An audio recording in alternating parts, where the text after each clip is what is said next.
I'm Frank. I'm 92 years old, and I'm standing at the edge of the cliff, looking down at the bottom, knowing my time is almost up. Before I go, I need to tell you what I see from here, because you're wasting your life, and you don't even know it. The friend who never made it. Let me tell you about Jack. It was 1968. I was 40 years old, and Jack was my best friend. We'd known each other since college. He was smarter than me, better looking, made more money. He had this intensity about him, this drive. While I was content being a regional manager, Jack wanted to own the whole damn company. We met for drinks one Thursday evening in September. I remember because it was his birthday. He'd just closed the biggest deal of his career, some merger that made him a fortune. He was smoking a Cuban cigar, leaning back in his leather chair, like he owned the world. "Frank," he said, blowing smoke toward the ceiling. 5 more years. That's all I need. 5 years of grinding, and I hit my number. Then I'm done. With what? I asked. All of this. He gestured around the bar at the city beyond the windows. 5 more years, and Mary and I are moving to Italy. I'm going to learn to paint. We're going to drink wine and watch sunsets, and actually live. He had it all mapped out. The house in Tuscany, the art studio, the life he'd start living once he earned enough. Why wait 5 years, I asked him. Why not start now? He looked at me like I was insane. Because I haven't hit my number yet, Frank. You can't just walk away before you've secured everything. 3 days later, Jack walked out of his office building at 6:30 p.m., grabbed his chest, and dropped dead on the sidewalk before he even understood what was happening. Massive heart attack. He was 42 years old. He never went to Italy. He never painted a single canvas. He never got his 5 more years. I went to his funeral. I stood over his casket and looked at Mary. She was 38, devastated, holding their 2 kids who barely understood their father was gone. And all I could think was, Jack spent his entire life preparing to live, and then he died waiting. The week after the funeral, I helped Mary clear out Jack's office. His calendar was booked solid for the next 6 months. His inbox had 247 unread messages, most of them marked urgent. His desk was covered in files for deals he'd never close. His company replaced him in 2 weeks. Within a year, his clients had forgotten his name. The deals he died for got finished by someone else. That was 58 years ago. I'm 92 now, and I still think about Jack every day. Because I see him everywhere. I see him in you, the lie you're telling yourself. You're walking around thinking you have time. You treat your days like they're infinite, like there's always going to be a tomorrow to make up for today. You say things like, I'll do that later, or when things calm down, or once I get through this busy period. There is no later. There is only now, and you're wasting it. I watch people your age, hell, people half your age, and you're all doing the same thing Jack did. You're postponing your lives. You're working jobs you hate to buy things you don't need to impress people you don't like. You're missing your kids' childhoods because you're in meetings. You're letting your marriages fall apart because you're too tired to try. You're not calling your parents because you're too busy. You're putting off the trip, the hobby, the dream, the conversation, the life. For what? For a bigger house, a nicer car, a better title on a business card that'll be in the trash the day you die. Let me tell you what happens at the end. I've been to more funerals than I can count. I've outlived my wife, my friends, most of my family. I've seen dozens of people take their last breath, and I have never, not once, heard someone on their deathbed say they wish they'd worked more. I've never heard anyone say they wish they'd bought a bigger house, or made more money, or gotten that promotion. You know what they say? They talk about their regrets, the time they didn't spend, the love they didn't express, the risks they didn't take, the life they didn't live. They die full of I wish I had, and if only, and why didn't I? Don't let that be you, the stuff that doesn't matter. I live in a single room now, 1 room in an assisted living facility. I have a bed, a chair, a small table, a lamp. One photograph of my wife Eleanor on the day we got married. That's it. That's everything I own. You know what I used to have? A 4-bedroom house, 2 cars, a garage full of tools and equipment I never used, closets full of clothes, cabinets full of dishes, a basement full of boxes of God knows what. Where is all that stuff now? Gone. Most of it thrown away when I moved here. Some of it sold at an estate sale for pennies on the dollar. Some of it rotting in a storage unit somewhere because my kids don't want it, and I forgot about it. 70 years of accumulation, gone, like it never mattered, because it didn't. I worked my whole life to buy that stuff. 60-hour weeks, missed dinners, skipped vacations, all to pay for things I barely remember owning. And here's the kicker. When you die, your kids are going to hire some stranger to come into your house and throw 90% of your precious belongings into a dumpster. The other 10% they'll sell at a yard sale for quarters. That's the fate of your materialism. Future trash. So why are you killing yourself to buy it? The victory that meant nothing. 1979. I won Businessman of the Year in our city.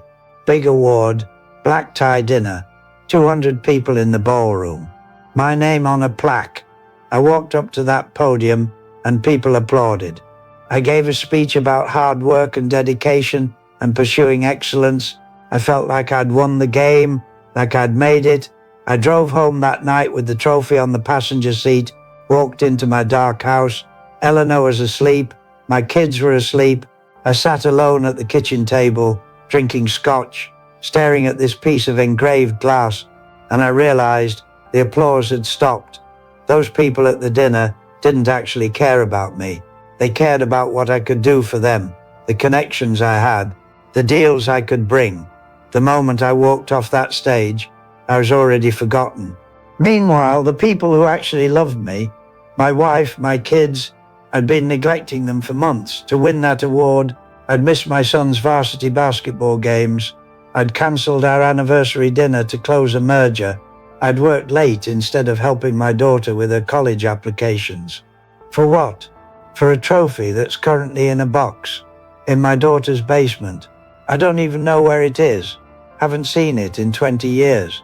But the memory of Eleanor's sad eyes when I told her I couldn't make dinner, that's burned into my brain forever. Your career is not your legacy. It's a transaction. You're selling hours of your life, hours you will never get back to build someone else's castle. If you drop dead tomorrow, your job would be posted online before your obituary ran in the paper. The company would replace you. The work would get done. You are not as important as you think you are. So stop sacrificing your life for a career that will forget you the moment you're gone. What Eleanor taught me, my wife Eleanor died 6 years ago. We were married for 64 years. The last 3 months of her life, she was in hospice. Cancer had spread everywhere. She was on morphine, drifting in and out of consciousness. But there were moments of clarity, moments where she'd wake up, look at me, and we'd talk. One afternoon, about a week before she died, she grabbed my hand. "Frank," she said, "do you remember our first apartment?" Of course I did. A tiny 1-bedroom in Queens, barely 500 square feet. The toilet ran constantly. The heat barely worked. We had a futon for a couch and a card table for dining. I was happier there than anywhere else we ever lived, she said. We'd moved 7 times after that, each house bigger than the last. By the time we retired, we had a 300 square foot house on 2 acres, 4 bedrooms we never used, a dining room we ate in maybe twice a year. Why? I asked her. Why were you happiest in that terrible apartment? She smiled. Because you were there, really there. You'd come home at 5:30 and we'd make dinner together. We'd sit on that terrible futon and talk for hours. You weren't thinking about work. You weren't stressed about money. You were just present. She was right. In that little apartment, I was broken happy. In the big house, I was comfortable and absent. Eleanor died holding my hand. Her last words to me were, "You were enough. You were always enough. I just wish you'd believed it sooner." I spent 40 years trying to prove myself through achievement, through accumulation, through success. And the person I was trying to prove it to most, myself, didn't need the proof. I was already enough. I wish I'd understood that at 40 instead of 86. The three things I know now: I'm 92 years old. I don't have much time left. Maybe months, maybe weeks. I can feel my body shutting down. And from this vantage point, at the very end, I can see what matters and what doesn't. Here's what matters. First, love. Not the greeting card version. Real love. The kind that shows up. The kind that listens. The kind that chooses to be present even when it's inconvenient. I don't replay my business deals. I don't think about the money I made or the awards I won. I replay the Sunday mornings with Eleanor, the sound of my daughter laughing when she was 3, the time I helped a stranger push his car out of a snowbank. Those moments, those tiny, unremarkable moments of connection, that's the only wealth there is. Second, time, not time in general, time with the people you love, because they're not going to be here forever, and neither are you. Every moment with someone you love is precious. Every conversation, every hug, every ordinary Tuesday evening. You will never get another one exactly like it. Practice what the Stoics call the last time. Every time you do something, remind yourself that one day you'll do it for the last time. One day you'll hug your child for the last time, kiss your spouse for the last time, have coffee with your best friend for the last time. You don't know when that day is, so treat every moment like it might be the last one. Third, courage. The courage to live now instead of later. The courage to take the risk, to have the conversation, to forgive the grudge, to pursue the dream. Your ego is killing you. You're so afraid of looking foolish, so terrified of what other people think, that you're not living your life. You're living some sanitized, safe version of a life. Let me free you. Nobody is watching you. They're too busy worrying about themselves. You are the main character only in your own head. To everyone else, your background noise. Stop letting your fear paralyze you. The opinions of others will rot in the ground right next to them. Stop living for their approval. What I'd tell my younger self if I could go back and talk to 40-year-old Frank, the one who thought Jack was wrong for planning to quit, the one who thought the trophy mattered, the one who missed dinners with Eleanor. Here's what I'd say: stop waiting. The perfect time will never come. You will never feel completely ready. There will always be one more deal, one more dollar, one more achievement to chase. Stop. Your life is happening right now, not 5 years from now, not when you retire, not when things calm down. Now. Go home at 5:30. Have dinner with your family. Turn off your brain and be present. Ask Eleanor about her day and actually listen. Play with your kids. Take the vacation. Say I love you. Because one day, and that day will come faster than you can imagine, it will be too late. Eleanor will be gone. Your kids will be grown and distant, and you'll be sitting alone in a room, replaying memories, wishing you'd made different choices. Don't waste your life accumulating. Don't sacrifice your family for your career. Don't postpone joy for some imaginary future that might never come. Live now, love now, risk now. My final words to you: I'm tired. My body is failing. I probably won't make it to 93, and that's okay. I've lived a long life, not always a good life. I made mistakes. I wasted time. I hurt people I loved. I chose wrong more often than I chose right, but I learned. And now, before I go, I'm telling you, stop living like you have forever. You don't. Stop treating your days like they're cheap. They're not. Stop waiting for permission to live your life. No one's going to give it to you. Call your mother. Forgive your enemy. Take the trip. Have the conversation. Say I love you. Be present. Be brave. Be kind. Because the clock is ticking. Can you hear it? That's the sound of your life running out. Don't let it run out empty. Don't be like Jack, dying while waiting to live. Don't be like me, realizing what mattered only when it's too late to do anything about it. Be smarter than we were. Live now. I'm Frank. I'm 92 years old. And this is the last thing I'll ever tell anyone. The only things you get to keep are the things you gave away.